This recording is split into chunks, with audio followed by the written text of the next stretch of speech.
it's Patricia at Book Expo America. I'm here with Dana Cowin, editor-in-chief of Food and Wine magazine, who has a new book out called Mastering My Mistakes in the Kitchen, Learning to Cook with 65 Great Chefs and over 100 delicious recipes. Dana, how are you doing today? I am fantastic. So happy to talk about my book. Yeah, I'm actually really excited about this book. We spoke earlier and said this is a great book for people, who love to cook, but aren't quite adept in the kitchen. So what inspired you to write this book?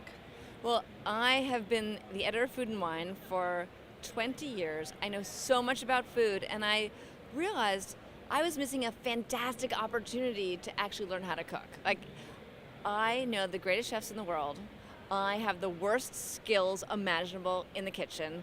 Why not have those chef friends come into my kitchen and teach me how to do things right?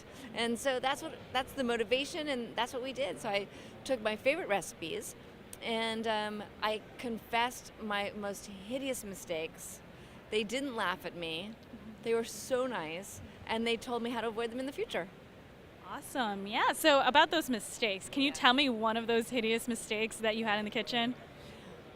Okay, let's just talk about soufflés.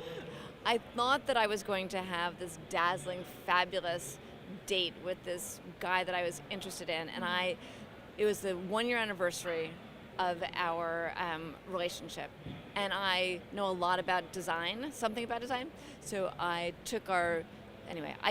did the table beautifully.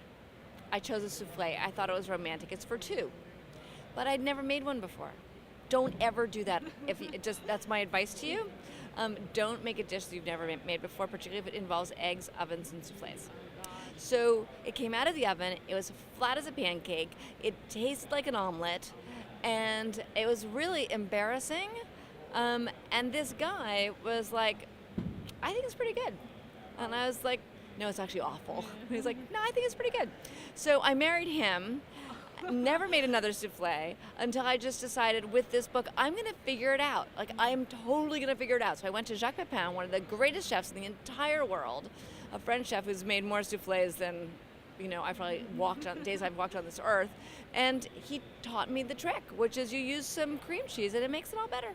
Wow, that's a really great tip to keep in mind. And I know in general souffles are super hard to make. Can you give us one? You knew that. Yeah, I mean I've heard it from other people.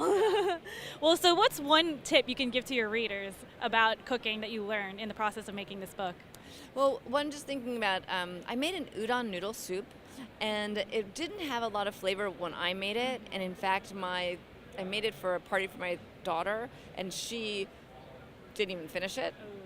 But the tip was to add some cabbage, and that bumps up the sort of fermented flavor and it rounds it out, and also to add kombu, which is easier to find than you might think.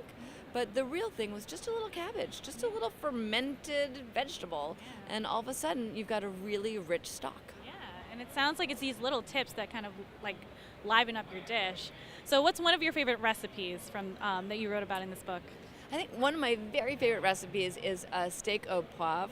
It's something that I grew up eating, and I had only made maybe once or twice, but when I made it, I ruined the pan sauce because I made the perfect crust on this steak with peppercorns, and the steak was perfect. I was so proud of myself, and then I went to make the sauce with some wine in this cast iron pan, and when I poured it over, it was disgusting.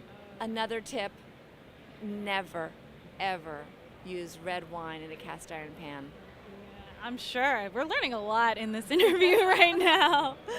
So what's one piece of advice you can give for beginning chefs? So if you're a beginning chef, this advice is very boring, but I want you to really pay attention to it. You must read to the end of the recipe. You must follow all the directions and do not skip thinking you know better. Because, in fact, some of the mistakes I made, for example, I was making waffles with my son, and I realized I didn't have enough oil, and I literally had to run out to the store in the middle of making these waffles with him. And while I ran out, he actually over whipped the egg whites until they were completely stiff peaks, which as it turned out, wasn't a terrible thing, but it was a good reminder to always have all of your ingredients, always know where you're heading, and pay good attention.